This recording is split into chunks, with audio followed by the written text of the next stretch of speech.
Welcome to Brute Facts. I have a great show tonight. A friend of mine, Dr. Josh Bowen. He is incredibly smart. He is incredibly nice and does by far the best Ken Hovind I have ever heard in my life. And we will not let him go until we get an impression out of him. Dr. Josh Bowen graduated from Johns Hopkins University with a PhD in Assyrianology. How interesting is that?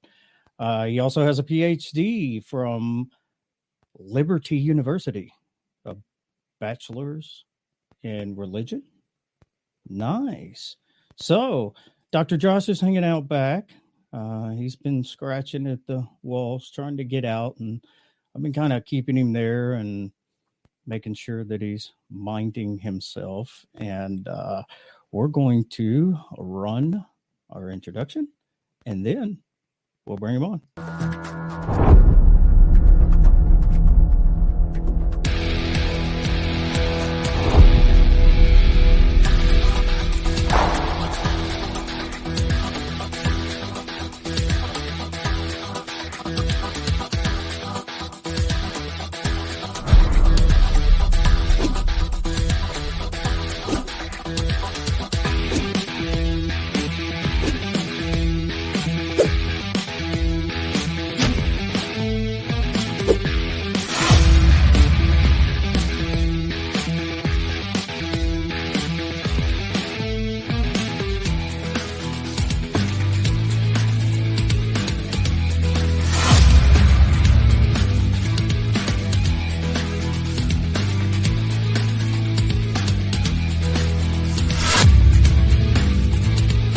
Welcome to the Brute Facts Podcast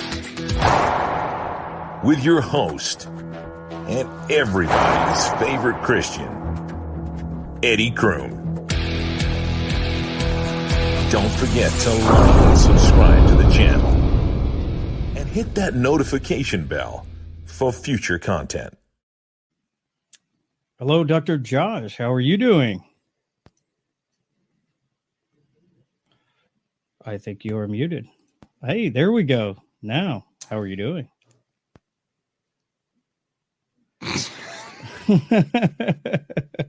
You freezing up on me, or you're doing pretty good. Yeah, sorry, it's that dad humor. It's too early for the jokes. We gotta get the serious stuff out of the way, and then we can get into the fun part. We only got about 2 minutes of serious stuff, so copy that. Tell us a little bit about yourself. Yeah. So I don't have a PhD from Liberty, which I don't even know what that would look like. Just kidding. Sorry, that's not fair. Yeah. I caught myself there, and I just I do have my bachelor's from Liberty though, so you can all hold that against me. Everybody, go ahead, hold it against me.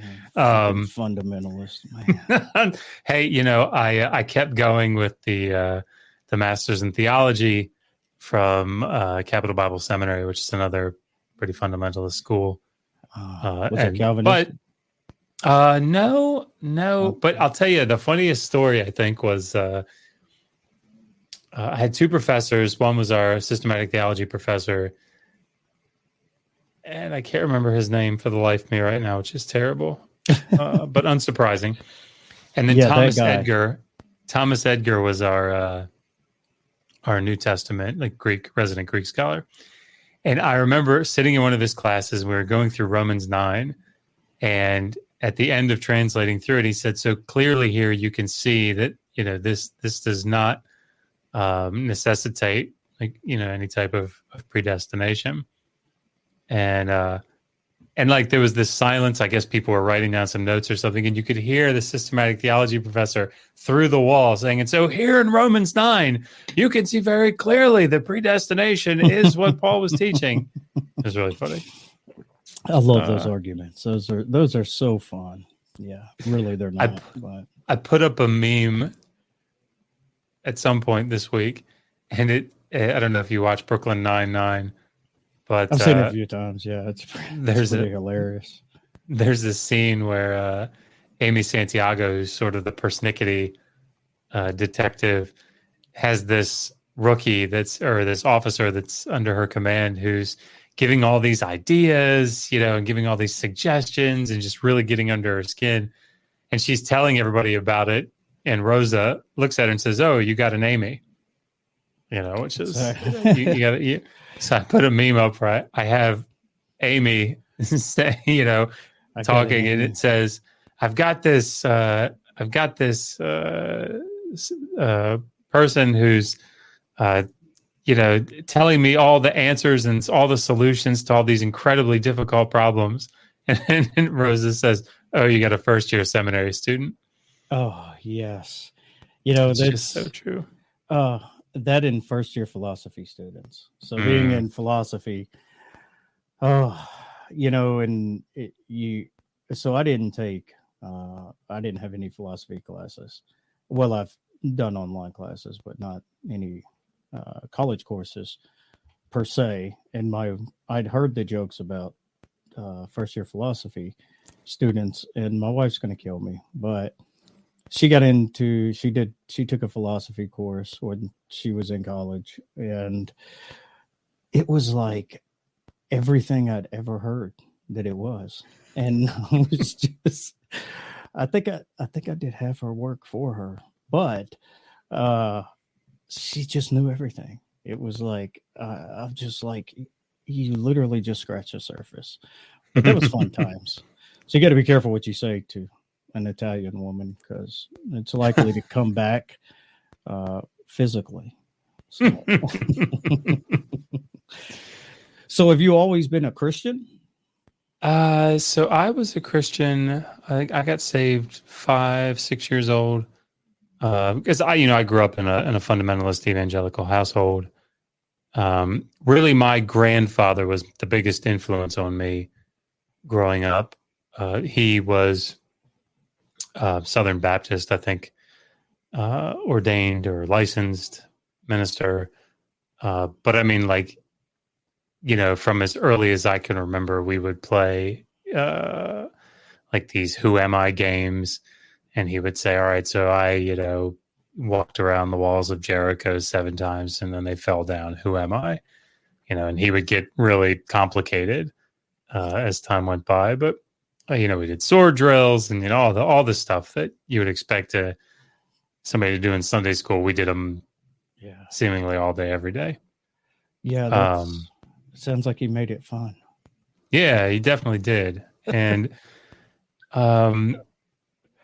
so, I was, I went to church growing up, went to Christian school,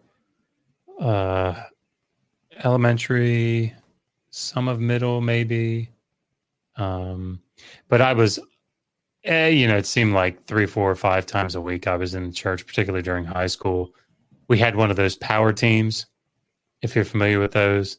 Yeah, the ministry, power team ministry, where you break the bricks and you bend the rebar and pop soda cans. Rip phone books. But I was part of that. If you can believe that, this 6'2", 185-pound, rail of a guy is a power lifter. A power lifter. Yeah, that's well, I don't know, man. Some of the strongest guys I knew were the skinniest ones. So yeah. I was not one of them. I was not one of them. My older brother, I've always been the bigger one out of it. Well, now he's tall and big, broad shoulders and everything. But growing up, I had the broad shoulders. He was skinny.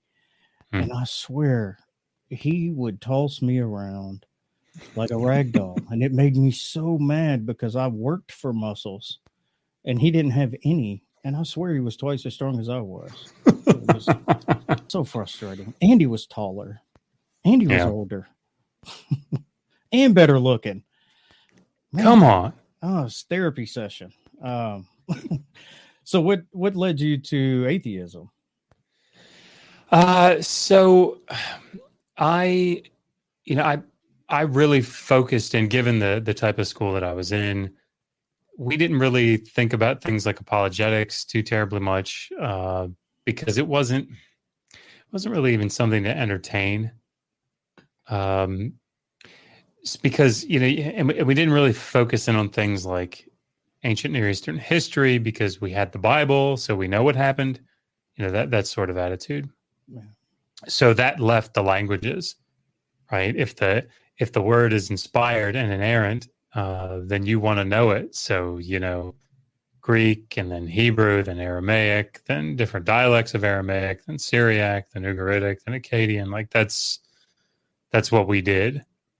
So I ended up sort of really diving in to biblical Hebrew during my time there. So much so that they had me the last 2 years that I was there. They had me teaching other graduate students the full cycle of biblical Hebrew and exegetical principles. Nice. Which was good. But again, the point is that it was like everything that I did was focused on the text. So like I was reading unpointed Hebrew. It was anyway. So you're like a real life expert. I mean, there are people that are much, much better than I am in everything. I'm quite certain, but I could hold my own. Yeah. So I got to know Assyriology. What inspired you, or what was it that was so captivating about? I assume Assyriology is study on the Assyrians. Yeah, it's more broad than that now. Essentially, what it encompasses is studying the languages and cultures of the ancient Near East, but focusing in on Mesopotamia. Okay. So most Assyriologists will learn Sumerian and Akkadian. Those will be their two big languages. Depending on what you want to focus in on, some people will spend more of their time in Sumerian, the older stuff. Yeah. Others that want to work in particularly the late second millennium or the first millennium, maybe will spend more time with Akkadian. But I was more of a Sumerian guy. So, but yeah, what got me into that was that sort of good segue. Because I was so into wanting to understand the Old Testament in particular, I would always go to my professor, Mark Meyer, who graduated from Catholic University in the Semitics program. And I said, like, what's the best way for me to become this outstanding Old Testament scholar? And he said, well, you want to go learn Akkadian, essentially. And you want to learn Akkadian backwards and forwards. So I found this program at Johns Hopkins that was both close by and had a phenomenal, program for both Akkadian and Sumerian. And so I applied for it, and I'm shocked that it got in. I would have sooner expected to get accepted to NASA than to get accepted into Johns Hopkins University, but maybe they really needed people at that time. But that's that was the impetus. That was the I guess the initial motivation was I just really wanted to learn the Old Testament well. But when I got there and they started telling me more about Sumerian in particular, I was like, oh my gosh, this is genuinely fascinating on its own. And so like I dove headlong into it for its own sake. Yeah, I have found what little reading I've done into, the ancient Sumerians, the Hammurabi codes, the looking at the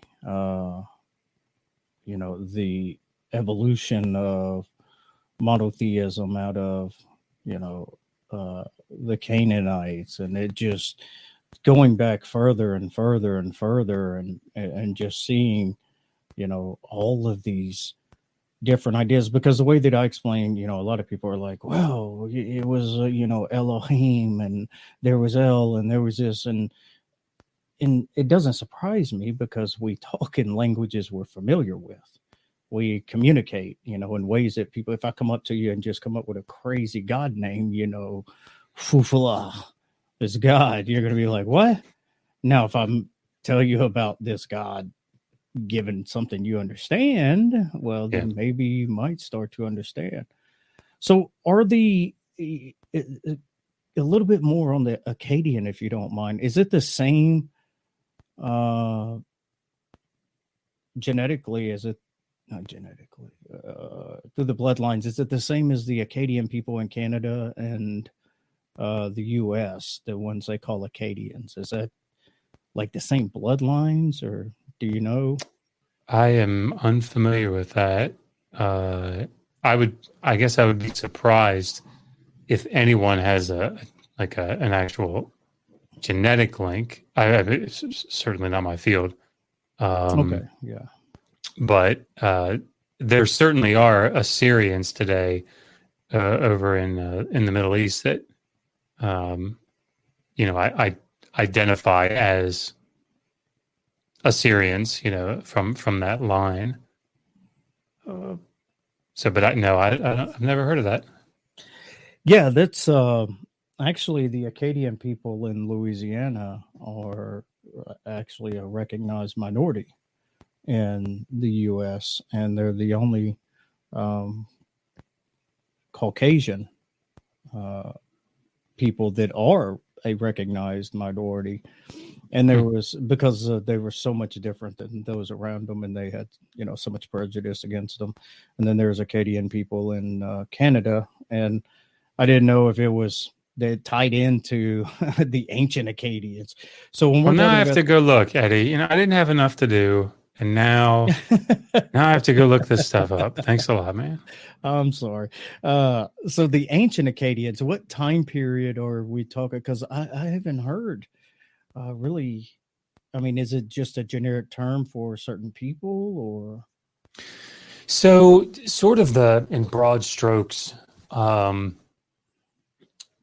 during the late fourth millennium into the third millennium, you have showing up in the record. The Sumerian language is the earliest written language that we have. And pretty quickly, though, in the third millennium, you start to see another Semitic language start to come in. It's the Akkadian language. And it's a complicated time. Third millennium is very complicated. And people always ask the question, like, who are the Sumerians and who are the Akkadians? And where's the distinction between them? And that's a very tough question, one that I'm not even sure that we can answer. But certainly we have the old Akkadian empires, probably the best known from the third millennium, group of Akkadians. And these are like Sargon, if you've heard of Sargon of Akkad, Remush, Manishtushu, and then his grandson Naram Sin. These are all kings of the old Akkadian period. And they ruled, much of Mesopotamia. And as you come down into the early second millennium, you have sort of this influx of Arameans, and again, that's also very complicated. I'm trying to think of what to say about this. Akkadian sort of becomes the lingua franca,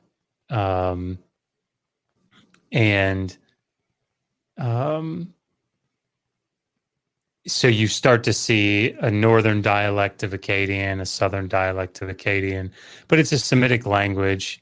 I think I said the Arameans. Did I say the Arameans earlier? The Amorites is what I meant. The Amorites. The Arameans are later. So the Akkadian were considered Semites. They were from. Okay.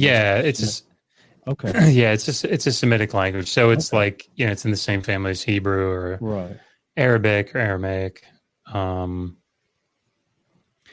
So, when you think about, particularly in the Old Testament, you start thinking about, the Neo-Assyrian Empire, with people like Sargon or Shalmaneser or Sennacherib.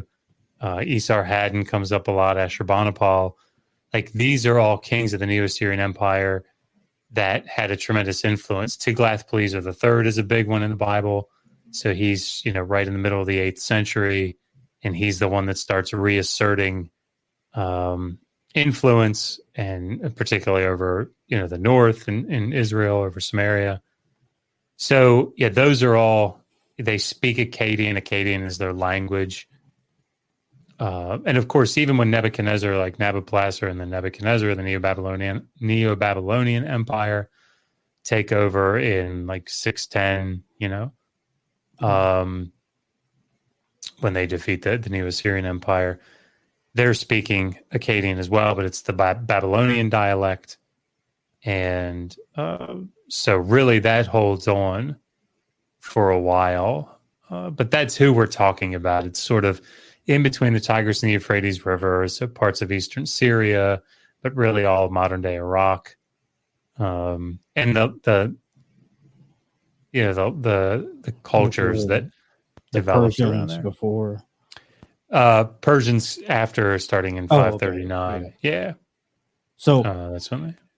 So through that venture, what did you find out about the Old Testament, as far as historical accuracy or lack thereof, or some of the practices, that obviously your newest book covers a lot of these things. And I do have the book, and I forgot to grab it before we started the show, and it's over there, and my headphones won't reach. So, well, I tell you what, because my beloved wife insists, rightfully so, that I keep them within reach. There it is. Yeah, there you go. Show them for a second that. Yeah, look at that. I even hit the wrong button. Such a rookie, man. My goodness. So with this book, unfortunately, I have about 50 of them in front of it, but I have kind of skimmed through it, and it's extremely interesting because I actually hated history growing up. I didn't want to learn anything history, and now it's like the more that I learn, the less. The more that I learn, the more intrigued I am by it, and it's almost kind of like philosophy. It just kind of grabs you, because you can learn enough of it. Did you set out to be a historian? No. So the story that I always tell in this context is, I had finished my last. I'd finished my last class teaching biblical Hebrew to the grad students, and as I was walking out, I had this. I had so many books that I would bring in, that I had this. It was like a tool. It was a rolling tool cart. It was that big, and I would just stuff it full of books. And it was like a suitcase that I could roll with a handle. And I'm rolling out with. I had so many books in there that I still had my BHS, my Hebrew text in my hand. And I was walking past the dean's desk, and at that satellite campus, nice. And I said, he said, "So you got into Johns Hopkins? That's awesome." I said, "Oh, thank you." And he said, "So it's a pretty liberal school, Are you ready?" And I held up my Hebrew Bible, and I said, "I'm going into the lion's den, but I'm going to win souls for Christ." All right. So that was who I was, that to the core. And I meant that. Like, I wasn't going to be a dick about it or anything, but right.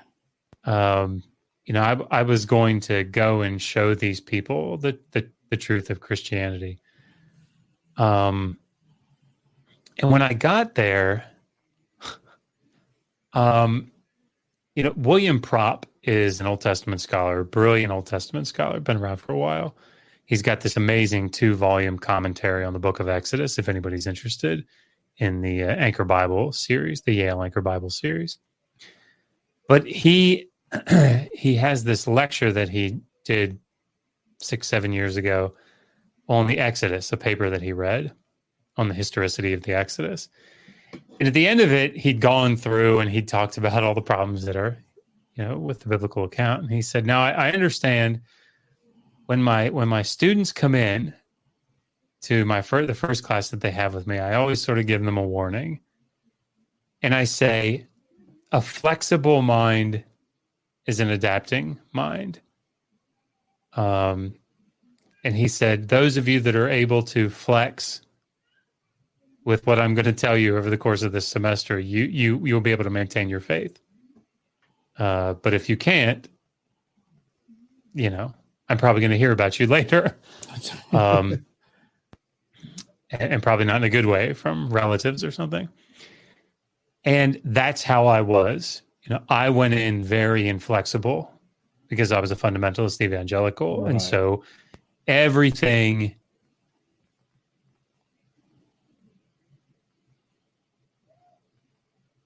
Did you do it again? Or did you really freeze this time?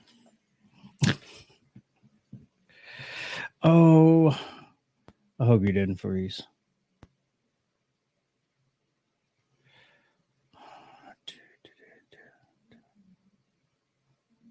Are you messing with me? He's done this so many times and been really good at it that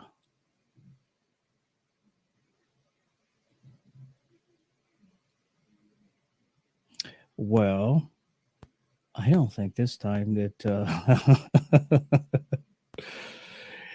I can tell you one thing. If he really didn't freeze and he's acting, okay, he did freeze. Okay, thank you. So he is so good with his fake freezing that I don't know when it's really happening and really when it isn't.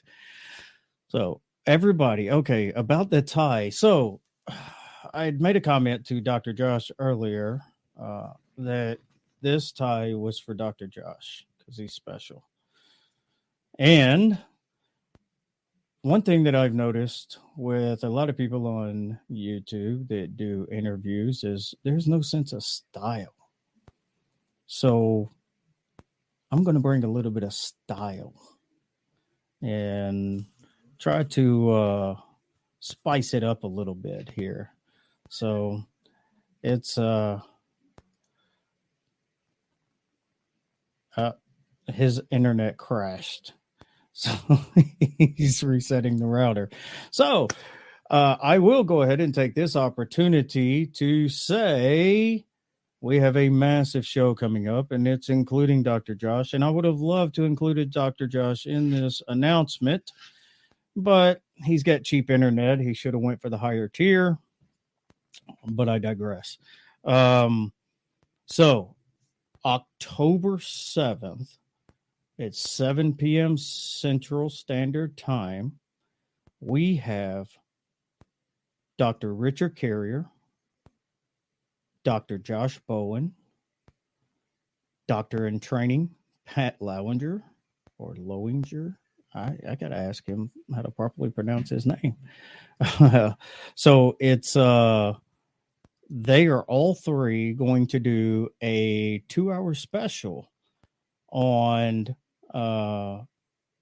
science in the ancient world. This was Pat's idea, and I pitched it to Dr. Carrier and pitched it to Dr. Josh, and they were stoked about it. Dr. Carrier has written about science in the ancient world, so he was totally stoked to be able to come on and talk about it. And the coolest thing about it is Pat even had the Society for Antiquarian Studies partially sponsored the show. So hopefully this will be something that gets shown maybe for educational purposes. I'm not sure.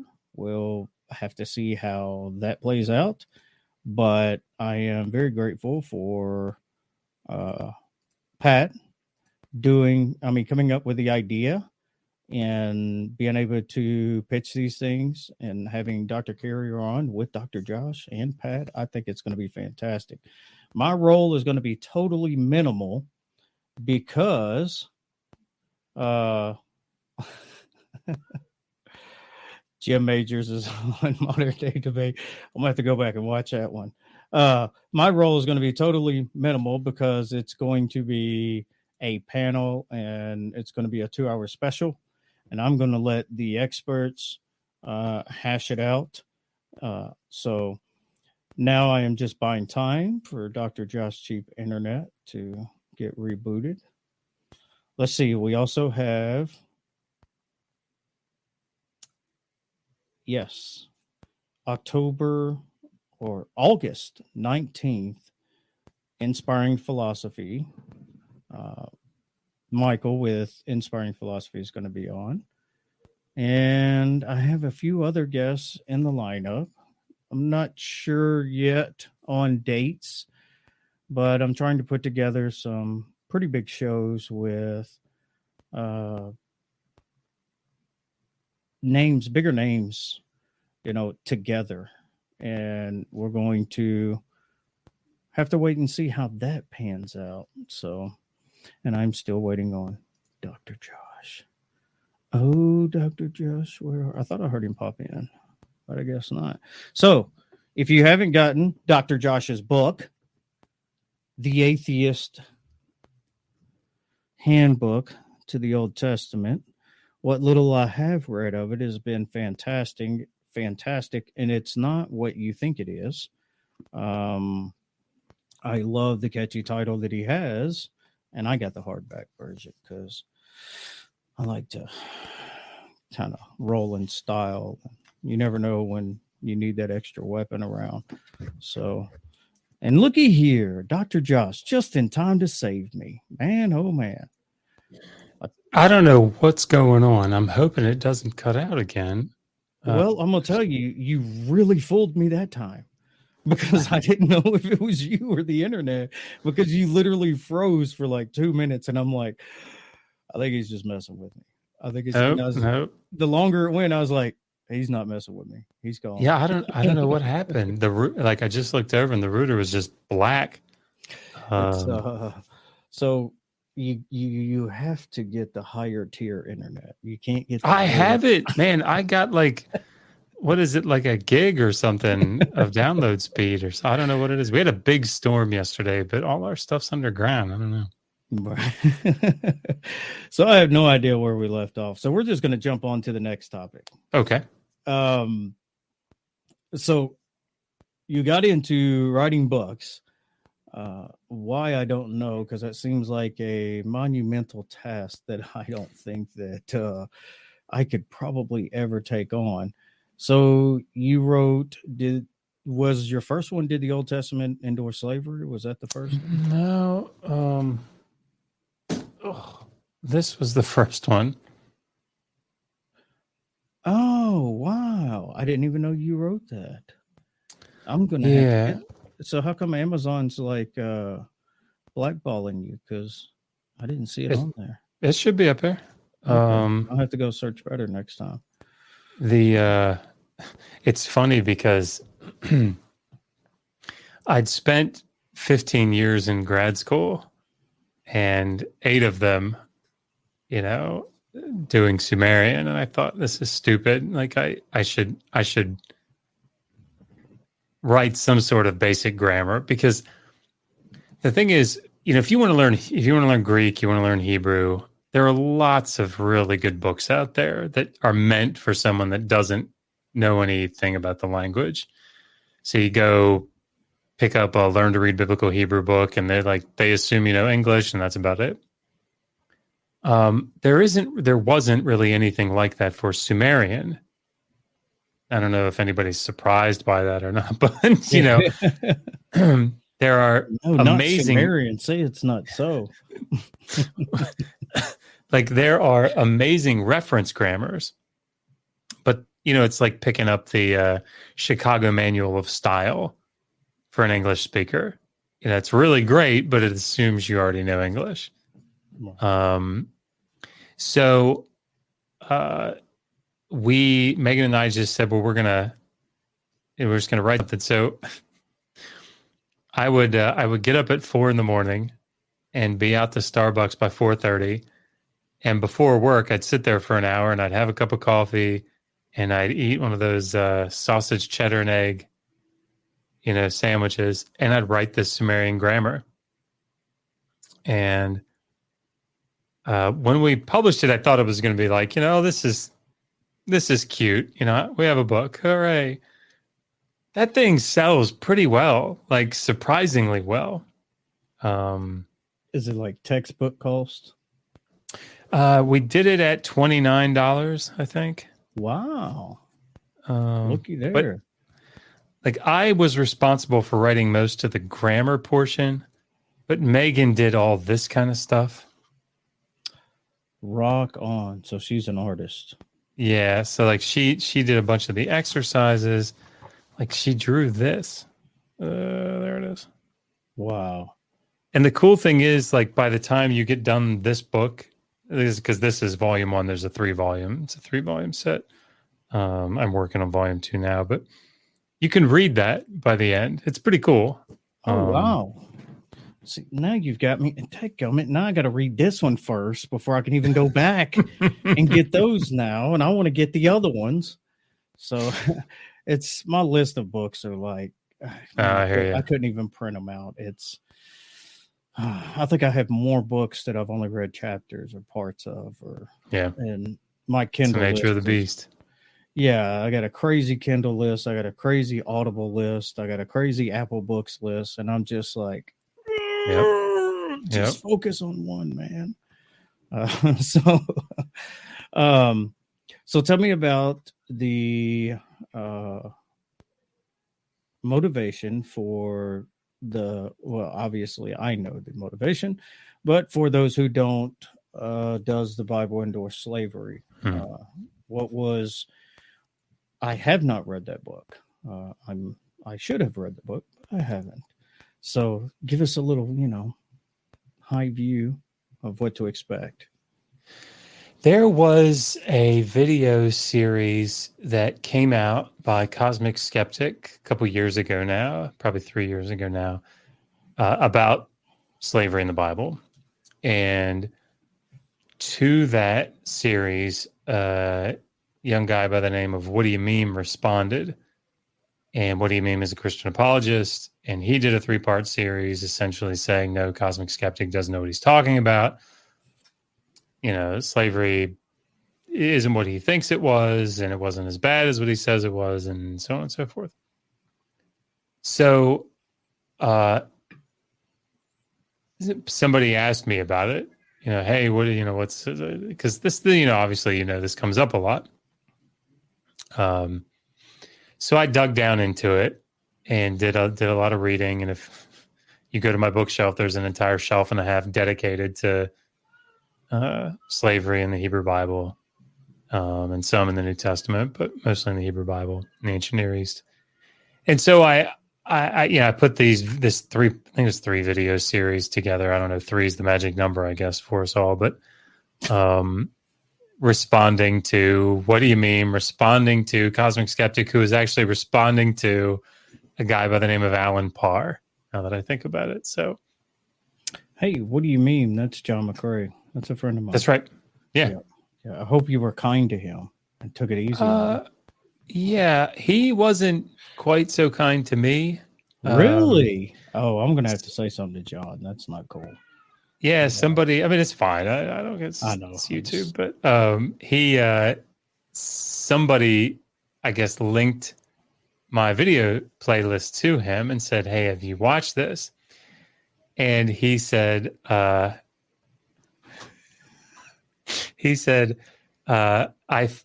tried to, but I found it to be supremely boring.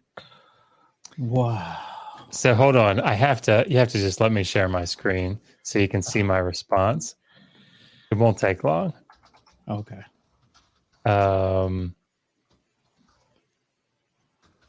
Let's see. Yes, here it is. Okay. So I don't know. I'm proud of it. I'm trying to get it to show up, and it's not see. letting me see it. That's right. Share screen, share audio. That one. Okay. There we go.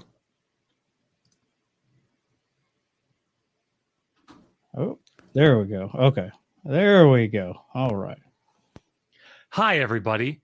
Dr. Josh here. And this is an exciting summary of my supremely boring video responses to What Do You Meme on the topic of slavery. It turns out if you don't do an exciting response, he's probably not going to watch it. So here we go. Buckle up. In video response number 1, he says, bucket, I can't do this. Oh,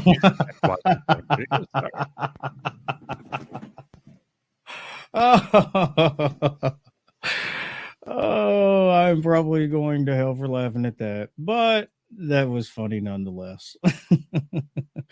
John is a friend of mine. I love John. I can't believe he would say that about you. That's he just doesn't know the word. Yeah, he doesn't know the real Dr. Josh. It's one of those things that not go have. After I did those videos, I ended up having a conversation with Michael Brown. Dr. Michael Brown? On Modern Day Debate. James emailed me and said, "Hey, I've got somebody that would be interested in, having a discussion with you on the topic of slavery." And I said, "Well, I don't like to debate. If he wanted to have like a civil conversation, that'd be fine." Oh yeah. So then I agreed to it. And like a week before the discussion, he puts out this promo video, and it's like got this, really serious music, and it's got pictures of me, and it says "The Atheist," and then it's got pictures of Michael Brown preaching, and it's like the theist or the Christian. Did the Old Testament endorse slavery? Ding, ding, ding. And I was like, well, So, wow. But it was such a great discussion. I love Dr. Brown. He's super nice guy. Yeah, I was like totally into Dr. Brown, and then I found out he was a charismatic, and I was like, what a letdown. But it was a really good discussion because he's got a PhD in ancient Near Eastern Hebrew Bible stuff. Yeah, and he's a cultural Jew too, isn't he? I think he was Jewish and became a Christian, kind of like Messianic. Yeah, I think he's a Messianic Jew. I'm not, but that's a good question. I'm not sure in particular, but because I listened to a debate with him and a couple of rabbis, or one in particular. Man, that rabbi was so rude. But yeah, and then I found out it was charismatic, and I was like, oh, it was too good to be true. But I'm gonna have to find that. I'd love to see that conversation. He seems like a really it was cool. Great. He came into the stream backstage, and I said, "Hey, Dr. Brown, nice to meet you." And he said, "Hey, Dr. Josh, nice to meet you." So, what are we talking about? That's which fit perfectly. So that's typical Dr. Brown, man. Dadgum charismatics, man. I'm telling you. So I want to say that you writing these books, dealing with twins, and a Christian wife as an atheist, and you have to deal with MS on top of all that. How does the MS affect you as far as trying to write the books and really? Because if I'm not mistaken, it causes cognitive issues. My wife also has she has a autoimmune disease that it causes clouded mind and foggy brain and things. So I've seen with her just general everyday things can be a struggle at times. Is it that? I mean, is it that severe that it really kind of hinders trying to think through these things? Yeah, I'm on a fair amount of medication to try to control a lot of this stuff. So I take stuff for my memory and for my cognitive processes. Once a day I take Probably a bigger part of it. I mean, that's pretty big, but another big part is the MS causes clinical depression. So I'm on. It screws with things neurologically. Yeah. So I take stuff for that. Does other stuff, but anyway. So yeah, I mean, it's okay. I've become kind of accustomed to. I've learned when I can do things and when I can't do things. Usually, first thing in the morning is when I'm kind of raring to go. It's been difficult more recently with the twins, but I still try to find time in the evenings, but it's harder. But yeah, I mean, it's there. I had a professor, Ted Lewis, who just published his magnum opus last year. It's a 1,020-page book or something on Israelite religion. And he said, just write a little bit a day, write a little bit every day, write a little bit every day. So that's what I do. Go ahead.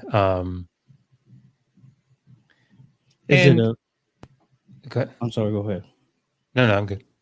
No, I was going to say, is it a progressive, degenerative kind of disease that it just gets worse and worse and there's not any better or stagnant? There are two types of MS. I always forget what they're called. There's relapse. No, okay, I got it. Relapsing, remitting, and then I think primary progressive. But the one that oftentimes people start off with, and I'm still in this stage, I think, is that you have an episode and it gets worse, and then after several weeks, it comes back down. Mine doesn't come all the way back down, but it comes down reasonably far. And then some time goes by and you have another one, and then it comes back down, and so on and so forth. But the point is that it generally comes back down. The depression part of it. Yeah, that's pretty constant. There are aspects of it that are kind of constant. My left arm is kind of tingly all the time, but it gets worse. But like my left eye, I'm technically blind in my left eye, but it can still get worse when I have an episode. But like if I do this, I've got my contacts in, and like everything's fuzzy. But probably what will happen is as the years go by, it starts to develop into, I think it's called secondary progressive. And it just means when they go back up, they don't come back down, they stop and they go along there, and then it goes up again and gets worse. But I mean, we'll take that when it comes. That's the depression part. I suffered from depression. I have pretty severe ADHD that's led to anxiety and depression, and it's a constant battle. Having to take medication to be able to sit still, not talk too much, things like that. I can relate on the depression level. It is nothing to play with. It is nothing I would wish upon my enemy. And I'm really heartbroken to hear that that's a part that you have to deal with, because, a lot of times I've seen you in different streams and things like that, and I joke around as, Christian approved. But you're such a humble person, and I admire humility. And then to find out that on top of all of this humility, you suffer from what you suffer from. My ADHD is just something I got to live with. It's not progressive. It's not, I don't have to worry about one day, being in a state where I just can't function properly anymore. And I just want you to know, I mean it from the bottom of my heart. I have all the respect in the world for you, and I think you're an incredible human being. I really appreciate that. It's very, very generous. Hope I can live up to it. You already have. It's. I appreciate that. I was drawn to you the first time I saw you, and it wasn't because of the Ken Hovind impression either. Although that is very, very, very good. So, well, let me tell you something.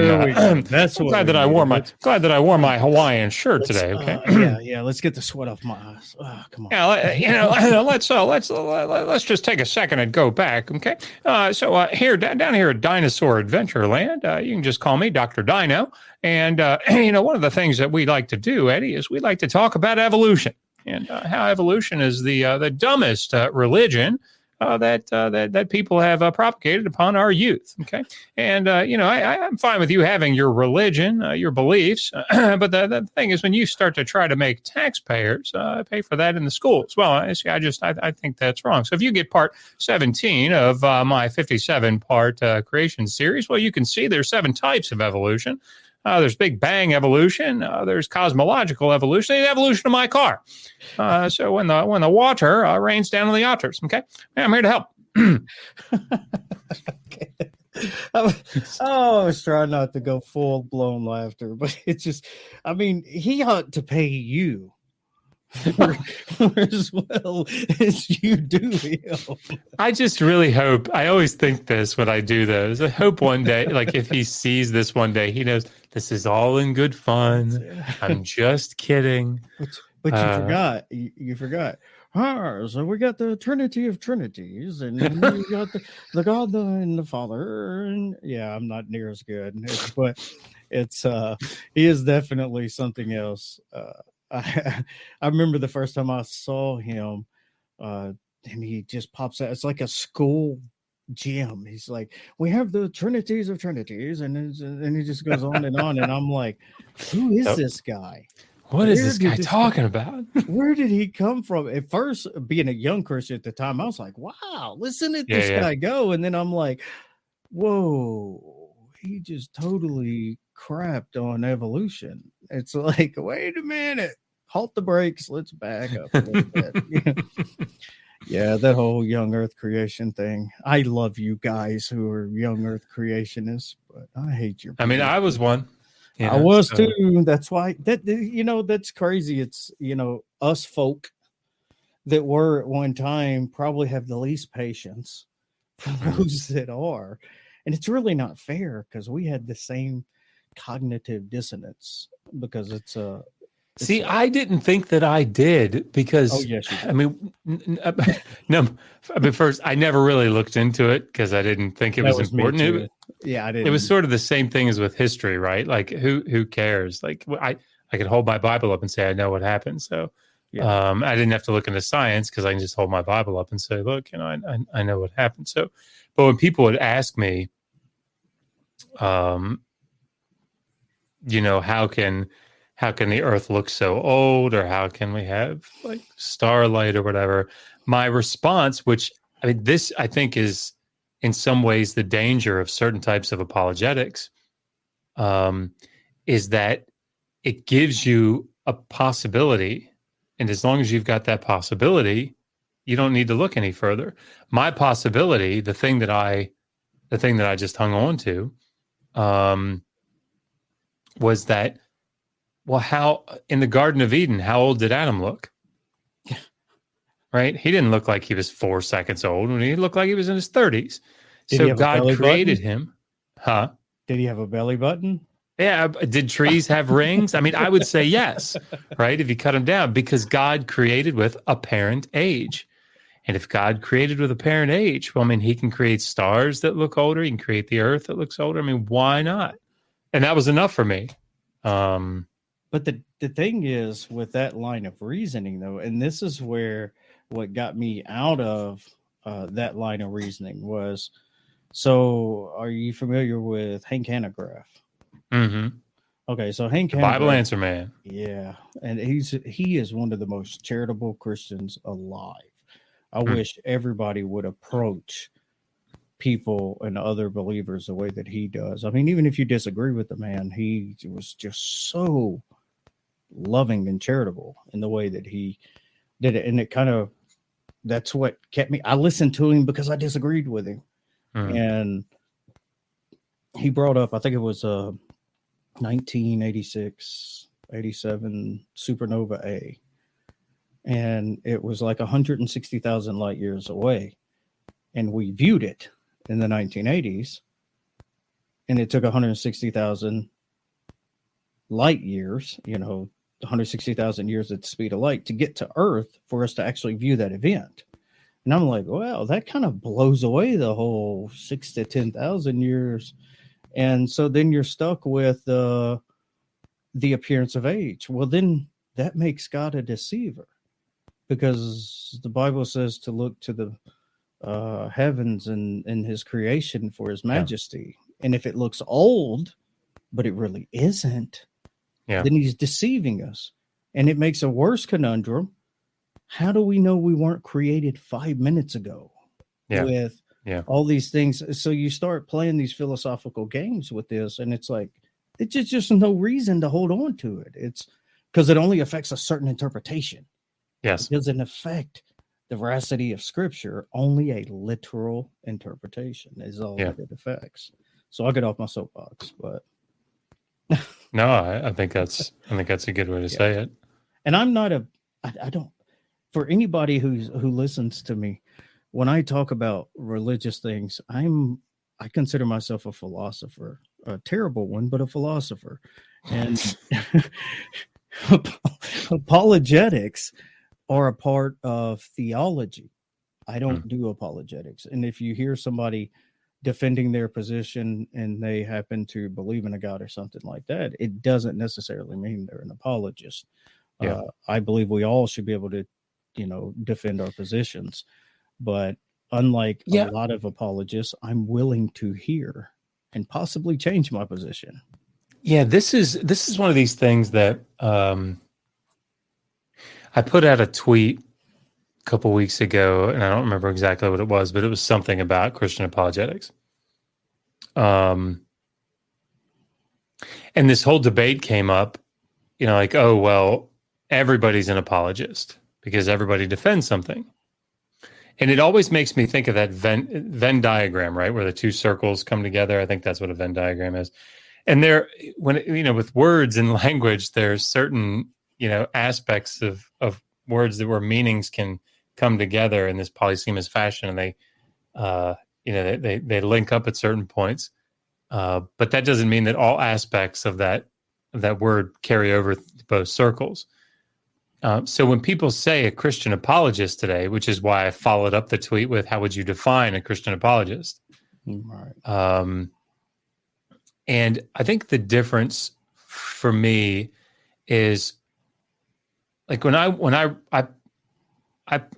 put my dissertation, when I wrote my dissertation, it was on how these specific Sumerian texts were used.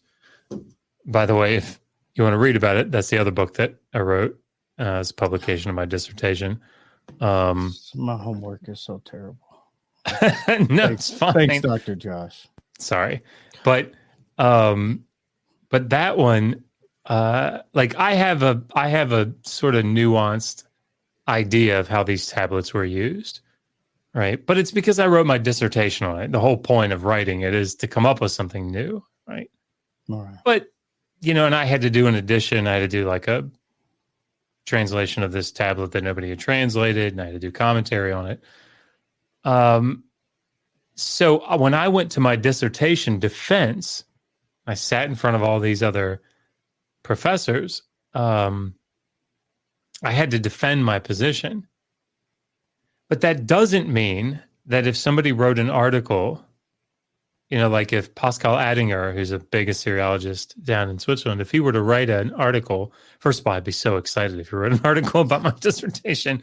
But if he did, please do it. Like, I would be reading it excitedly, and I wouldn't think to myself, oh, I'm losing something if I'm wrong. I think that's the difference. I don't feel like there's something else that's behind my defense other than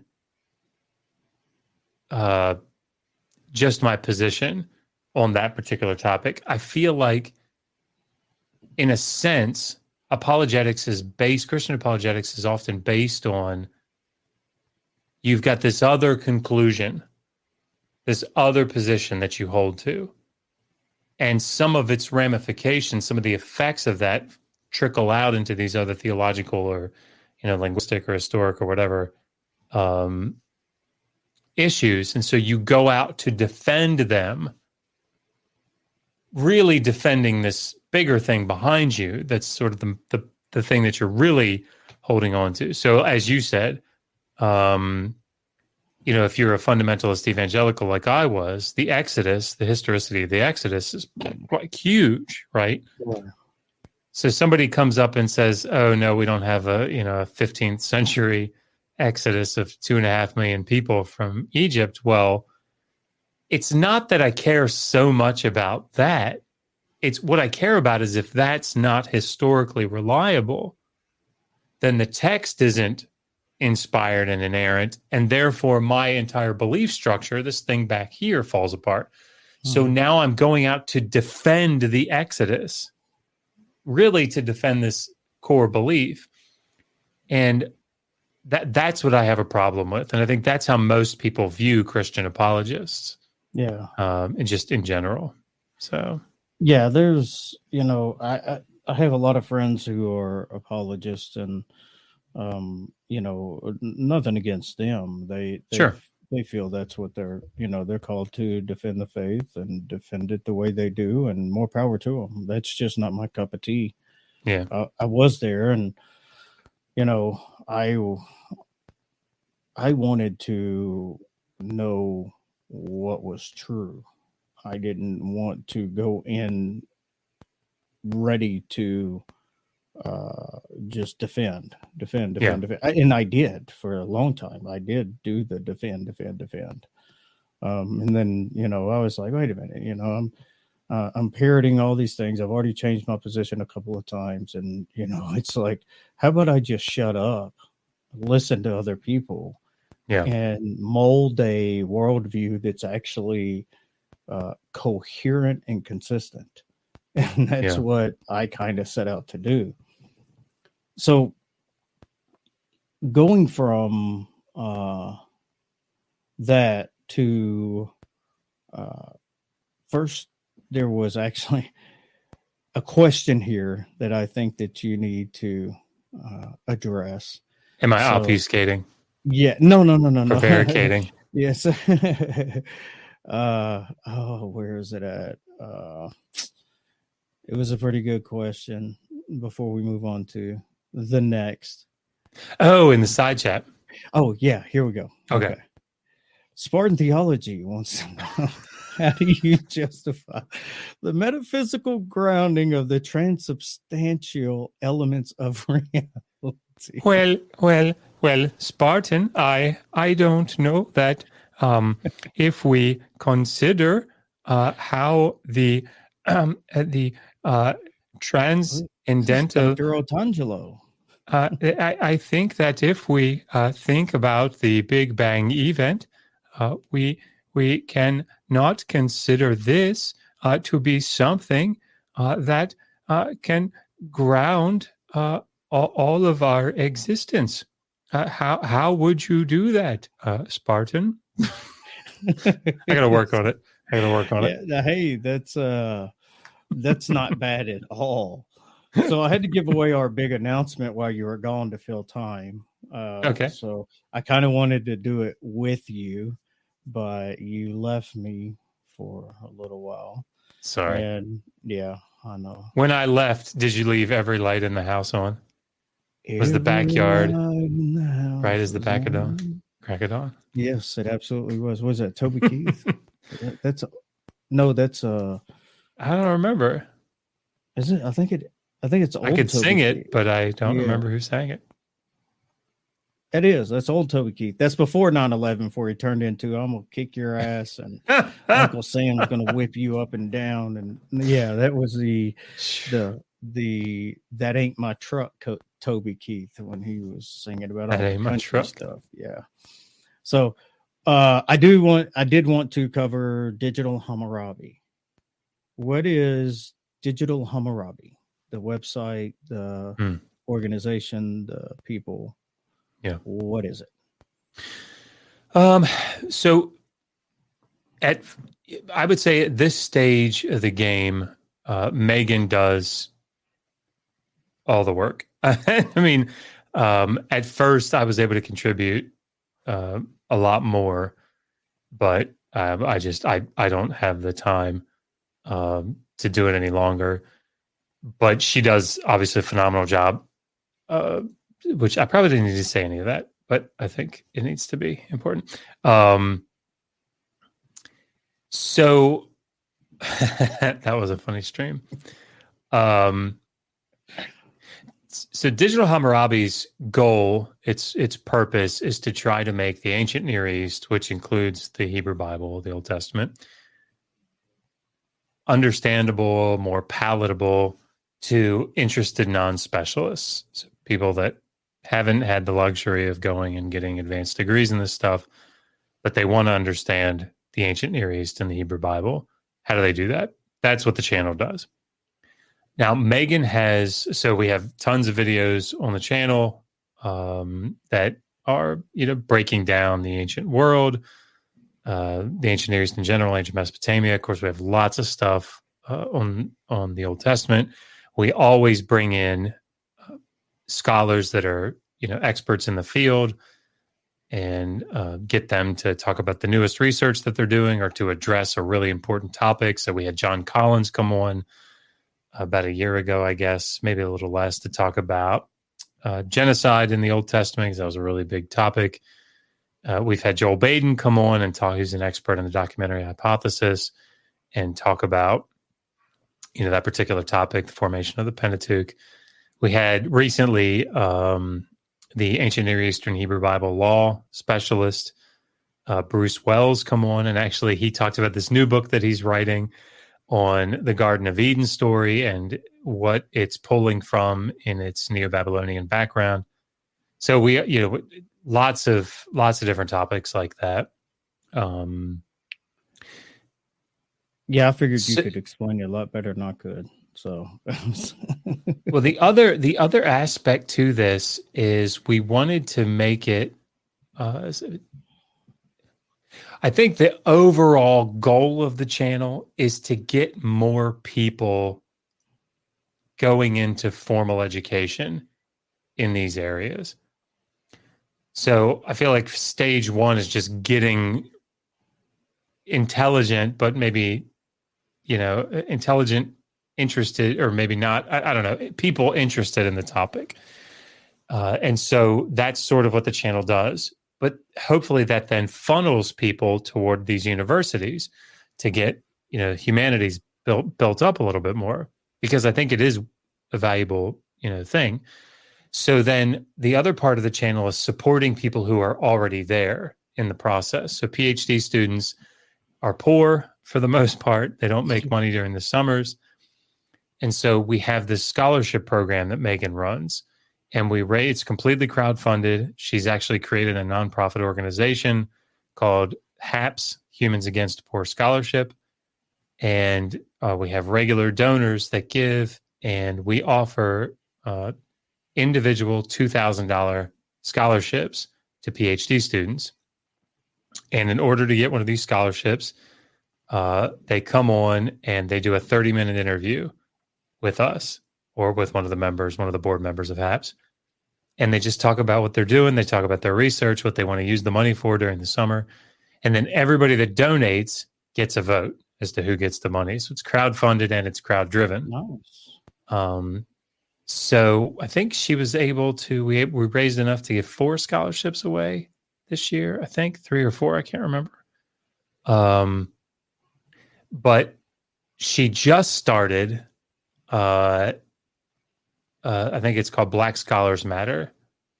And it's for, I think it's geared towards seniors. I'll have to ask her about the specifics, but seniors who are graduating but are going into a PhD program in ancient Near Eastern studies, Egyptology, Assyriology, archaeology, whatever. And one of the hardest things to do for anybody, but especially somebody of color, is to network, to get in with scholars that are already established in the field. Well, there are annual conferences that we all have every year. And what we do is we pay for them to fly out. We pay their membership to the organization, pay their membership fee, pay for room while they're out there, pay give them a meal stipend, and we set them up with an established scholar who volunteers to take them essentially by the hand and walk them around and introduce them to scholars in the field. Say, hey, this is Jim. This is what he's interested in doing, or this is Susie. This is what she's interested in doing, whatever. And so that they get that immediate facial recognition. People know who they are. They know who they are. I think it's really going to help, establish Black scholars in the field, because there just aren't as many. Absolutely. I think that is, I applaud you guys on that effort. That is fantastic. I mean, that is, that's a part of our, that's, a lot of people act like it's some kind of sore subject that we can't talk about. I grew up in a very poor neighborhood, and I saw firsthand people that were treated different from me because of skin color. So for people that live inside this bubble, who doesn't think that, there's not a harder hill to climb for some people, is absolutely,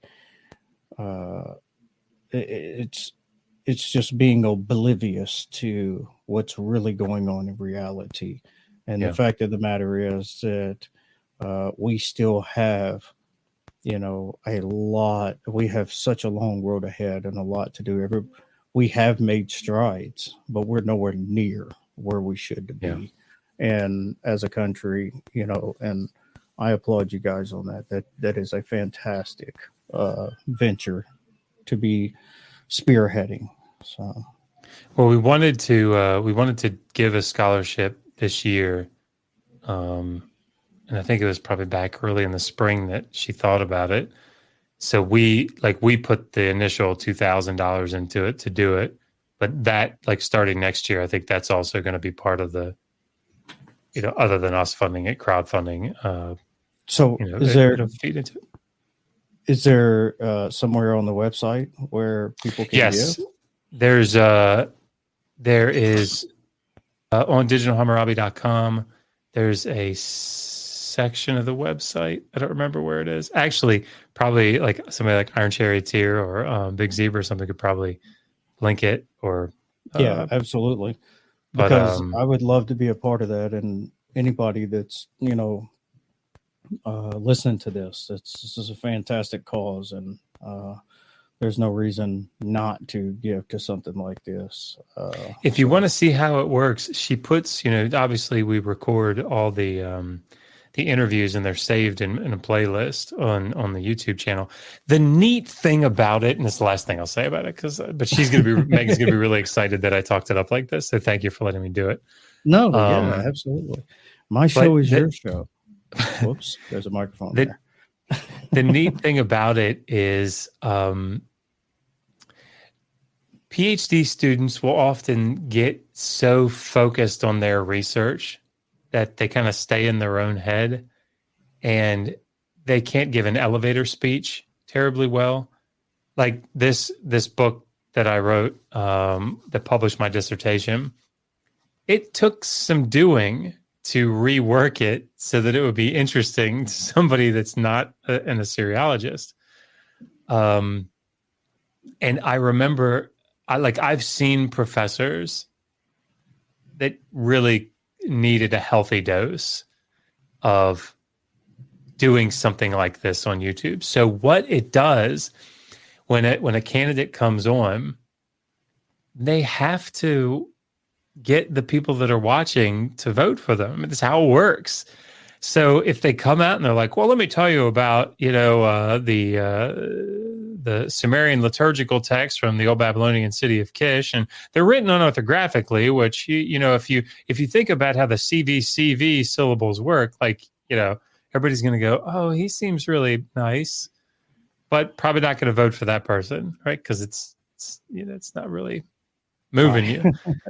So it teaches PhD students to come in and to think through, how do I make my work accessible to other people? Because while it's great for a scholarship like this, when they start writing grants, trying to apply for other grants or applying for a new job, and they have to go, give a presentation to faculty and students in a department that aren't all going to be Assyriologists from the early second millennium. They're archaeologists, they're Egyptologists. They don't know all the stuff. They've got to be able to make that stuff palatable and exciting. So I think it works on that level as well. So I'm pretty excited about it. Absolutely. There's definitely, I mean, that's something to be excited about. We my wife and I, and a few of the more philosophical kind of Christians that I have up here, that I've actually met online that are not far from me. We've been looking for, some kind of outreach ourselves, seeing how we can kind of help given the current environment and, the way things are going on. So I usually try to keep it around an hour. We've gone 20 minutes. Gosh. Sorry. No, no, man, it's fantastic. We'll go all night long if you want to. But you did cut out for a minute there, so you gotta. No, I'm just playing. We do. There are a couple of questions from some of your biggest fans that you probably already answered before, but because they're your biggest fans. So I want to make sure I want to make sure I didn't miss anybody. Let's see. Thank you, Soren. This is an amazing talk. I feel good. Thank you. And Iron said, this is such a amazing chat. Yes, it was amazing chat. I'm trying to listen to Dr. Josh and watching the freaking thing fly at the same time. So that is a good thing. Here we go. When are you going to role play with them? I've already put that one. No, but that was a funny stream because I haven't seen that one. Yeah, it was on. Was it on Nathan's channel? I think it was on Nathan's channel. And I came in, and they were already doing it. They had switched. So Otangelo was the atheist. Atheist, and we were all trying to be Christians. It was pretty funny. So he did a pretty good job. So I like Otangelo in his own right. Somebody's claiming my wife dressed me. I taught my wife about style. How do you like that? No, I'm just playing. She didn't dress me, but she got style. Do you think philosophy is important when it comes to deciding which faith to choose? I mean, everybody knows what I'm going to say. Philosophy is not my field. So I don't know that I'm qualified to make any type of informed comment on that. I guess what I would say is I've never gotten far enough to think at this stage in my life. I haven't gotten far enough to think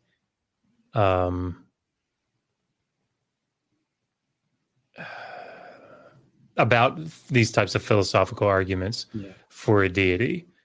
Where I am is I'm looking at the major religions, obviously focusing on Christianity because that's my background and that's what I see all the time.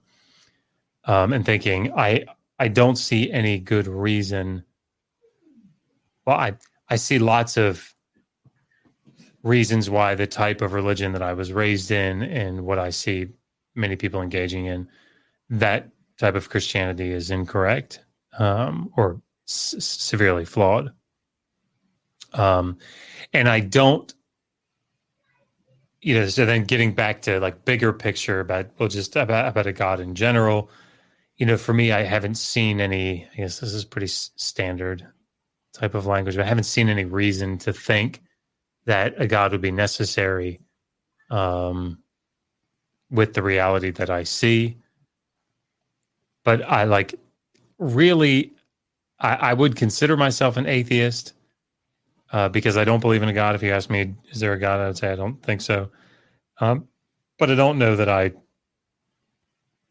care a lot. That sounds terrible. No. That's twice I hit that thing. Keeps jumping out in front of me.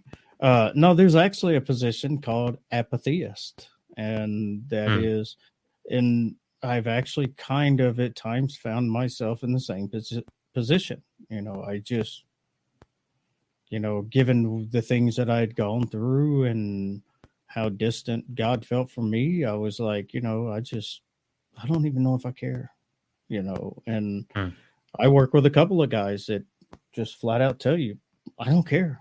I don't know if there is. I don't know if there isn't. I don't care. It's apatheism. Nothing wrong with that. At least it's a pretty honest position anyway. So iron is just lighting them up for you. He's giving you, he or she, I did it again, is giving you the hard questions. So, yeah. I mean, I think if it's a serious question, I think it is. I think the key, and it's just my experience, completely anecdotal, but I think that people do what they want to do, and they do. Oftentimes, what they want to do in this regard is what makes them the most money. So that's where their values are, and I get that. Like, I think it's part of life as we see it, particularly when there's uncertainty and, we don't live in a society that is trying to keep things level for everybody. right. Looking out for oneself and one's family is, is very natural. But I think that when the overriding value in life is I'm so interested in this particular topic, or engaging in this particular type of research, or trying to get at this type of understanding, when that overrides the motivation for accumulating a lot of wealth, I think that's when you start seeing people go into the humanities in particular. And I don't know about the sciences necessarily, but so that's sort of what we're doing with the channel, is just trying to say, this is really interesting stuff. There aren't enough people doing it. There's, particularly in things like Assyriology, like there are at least 500,000 tablets. Wow. Like many of them are just the original. They're not. Yeah, they're not copies of tablets. Y'all need manpower. Yeah, I mean, like my dissertation, I translated through a lot of tablets that nobody's translated through. Wow, that is awesome. I do. So, I'm sorry. Go ahead. No. No, I was going to say, I just wanted to read the question for the podcast later on. So yeah, sure. They know. I just dropped right in and said, here, answer this, and didn't even think about it. The question was, how do we encourage more people to appreciate the sciences instead of ending up on Wall Street? I think money people are going to go after money, and science people are going to go after science. That would be my answer. But they asked you. Yeah, I mean, I do think that a lot of times, again, just in my experience, but it does seem like it becomes a default position to just make a lot of money if you haven't found something else that you're really interested in. And I know for me, my life really focused in on, all right, well, I'm a bum getting out of high school with a 2.495 GPA. So you finished high school? Yeah. Shoes? Like, you had shoes? You're getting way better than I am. But once I learned oh my God, like I'm not bad at languages, ancient languages, but that's pretty cool. Then it was, I mean, I was really interested. And so that became an overriding factor for me. So. Yeah, it's pretty cool. So, Germania. What's one thing he wishes Christians would understand concerning their Bible? It's not inerrant. It's not infallible. There, I'll answer it for him. Yeah. No, and I think that's a good answer. Inspiration. I mean, while I don't think that any ancient text is divinely inspired, right, that it doesn't need to be infallible, inerrant, in order for it to be inspired. I think that's a notion that we pull from the text. It's a theological conclusion that we pull. And I just don't think it's necessary for you to maintain your Christian faith in the same way that, if God decided to use Moby Dick to, teach me a moral lesson, right? Moby Dick doesn't have to be inerrant. I don't have to go looking down to every fragment of the sentence to make sure that it's completely correct in every way, in order to gain that moral understanding. And so, I also don't think that we necessarily have to hold on to authorial intent as the most important feature for interpretation. And what I mean by that is, I think there's a lot of value in reader response. Again, if you hold to that book being divinely inspired, and God can use it, then I think that God can use it however he damn well sees fit. And so, people like to get on Sunday school teachers, for, or Bible study, leaders of Bible studies. All right, open up your book to Matthew chapter 6 and let's read these verses. All right. So what does that say to you? How does that make you feel? Oh, you're not getting at authorial intent. You're not getting it. Well, I mean, I think those are very important questions, obviously. But I don't think that they need to be the most important features. And I think that, because what I see, and this is the last thing I'll say because I'm waxing on, but we have an ethical, on, wax off. There are certain ethical, not that it's my field, but we have an ethical system in general that we've established. And I think that this type of reader response theory, or practice of reader response interpretation, can make subtle changes to, but more reinforce the good moral system that we recognize and motivate us to do better. This is what I see at the the Episcopal church that we go to. The gospel readings, or the readings in the Old Testament, they're not meant to get you to change the way you think about your morality. What they're meant to do is to encourage you to go practice the morality that you have, the ethical system that you already have. So that means that they can read through passages like Deuteronomy 15 and it talk about what to do with the release of an Israelite slave after 6 years, and focus in on, look, it says that you're supposed to give sacrificially to the slave that you've had for those 6 years. So God's going to support them if they do that. Well, how can we give to people that are less fortunate, trusting that God will take care of us if we do? Yeah. I mean, boom, you don't have to wrestle with, is it okay to have slaves? No, of course it's not okay to have slaves. What are you talking about? Just forget that. That's not the point, right? And so I think there's real value in that. Anyway, that's my 2 cents.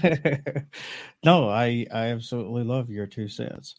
And we'll close out with this last question, if I can find it again, because it was a good one.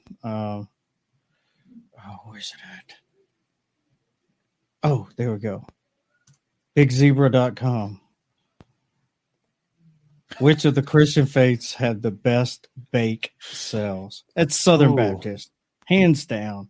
You think so? You can't even compete with Southern Baptist. See, I think the Amish.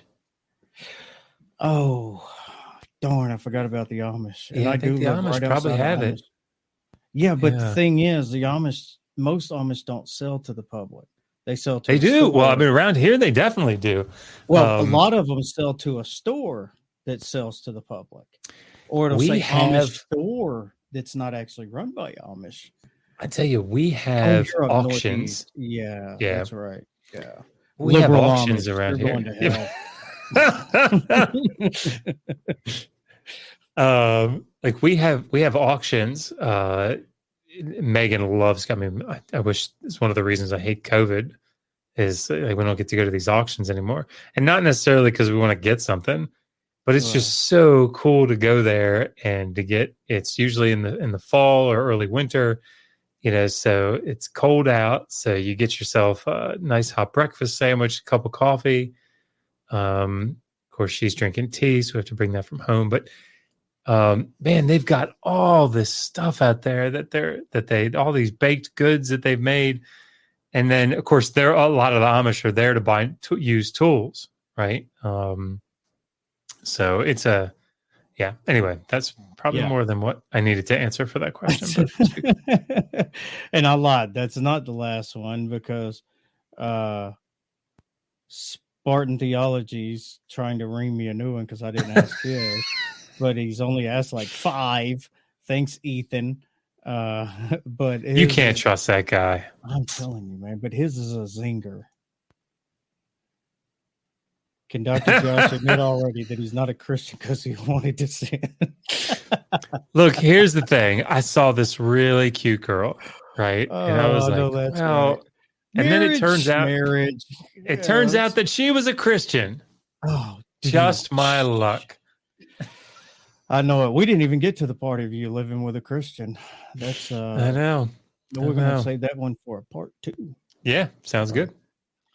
But we are at the 1:35 mark. Man, this is the longest show I've done in a while. Yeah. I feel like I just need to learn to talk faster, Eddie. That's all it is. I just talk so no, the slowly. crown's wearing off, so it's time to pour some more. I'm going to see everybody out here. I will see you in the backstage if you got a minute to hang around. Okay. Thank you, everybody, for showing up. This is Dr. Josh, as humble as he always is such a nice man, and you got to watch him though. He's got things up his sleeve. I know that for sure. As usual, I want to thank, and not as usual because I don't want it to sound mundane. I want to thank Pasta Mike with Normalizing Atheism for all of the logos, all the artwork, all of the introduction, the cutaways, everything. That's all him, not me. I wish I could do that kind of work, but I can't. Check him out over at Normalizing Atheism on YouTube. And also he has a Facebook group if you want to go in there and talk about atheism or theism. Maybe it's a tough crowd there. So thank you everybody for showing up, especially for last minute. We had a fantastic crowd. I am very thankful. Anybody who's a regular, I would ask that maybe you would consider giving to the Patreon just enough to cover show costs. I'm not in this to make money. However, it does get pretty expensive. So I am trying to get enough to at least cover some of the show cost, if not all the show cost eventually. But thank you everyone again. Have a good evening.